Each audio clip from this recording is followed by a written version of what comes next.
अस्सलामुअलैकुम। आज हम एक्सप्लेन करेंगे शेरी इस्तिलाहात। इस्तिलाहात के मायने हैं कि वो मफ़हूम जो मशहूर हो, किसी भी मीन्स के उसके मायने की बजाय, जैसे कि अब ये लफ्ज़ मतला है, मतला कहते हैं लग़वी मायने इसके तुलू होने के, लेकिन शेरी इस्तिलाहात में इसका कुछ और मीनिंग है। तो इस वजह मफ़हूम मीनिंग की बजाय मफ़हूम जो है वो मशहूर है कि इसे मतला कहा जाता है, तो वो क्या कहलाती हैं? लफ्ज़ी मायने की बजाय उसके मफ़हूम जो मशहूर हो वो इस्तिलाहात कहलाती हैं। इसमें है, पहला है मतला। तो हम शेर के हवाले से देख रहे हैं, तो शेर में पहला जो इसमें इस्तिलाह है वो है मतला।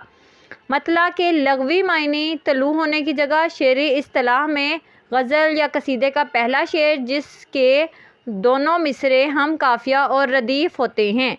ठीक है, मतला कहते हैं गज़ल या कसीदे का पहला शेर जिसमें दो रदीफ़ और काफ़िया दोनों मौजूद हों।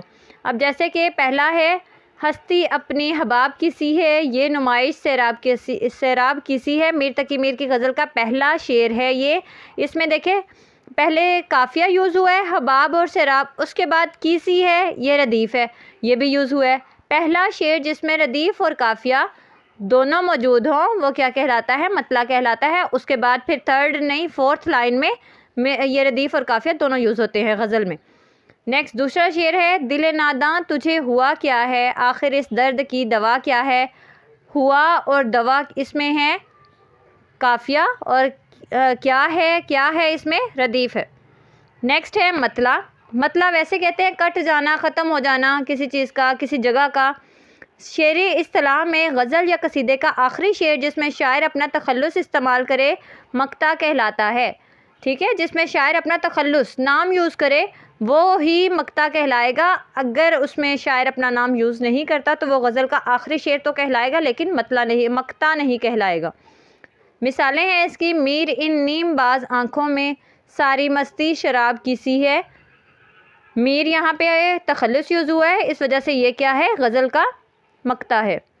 मैंने माना कि कुछ नहीं गालिब, मुफ्त आए हाथ तो बुरा क्या है। इसमें भी गालिब ने अपना नाम यूज़ किया है, तो ये क्या है? गज़ल का मक्ता है। नेक्स्ट देखें, काफ़िया और रदीफ़। काफ़िया के लग़वी मायने हैं पीछे आने वाला शेर। शेर या मिसरे के आखिर में रदीफ़ से कबल बार बार आए काफ़िया कहलाते हैं। काफ़िया का मीनिंग ये भी है हम आवाज़ अल्फाज जो बार बार इसमें गज़ल में इस्तेमाल होते हैं, जैसे कि हबाब, सैराब, शराब, ये क्या हैं? सब ये काफ़िया हैं, हम आवाज़ अल्फाज काफ़िया कहलाते हैं।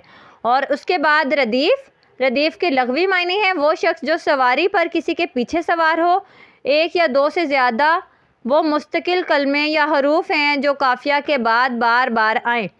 अब ये देखें, काफ़िया है ये, हबाब, सैराब, शराब, ये काफ़िया है। इसके बाद की सी है, ये सेम आ रहे हैं, एक पीछे आ रहे हैं और वही रिपीट हो रहे हैं, और काफ़िया के बाद आने वाले जो हरूफ हैं वो रदीफ़ कहलाते हैं। ठीक है, ये रदीफ़ कहलाते हैं। और ये रदीफ़ अगर नहीं है तो लास्ट वाला जो वर्ड है वो काफ़िया कहलाएगा।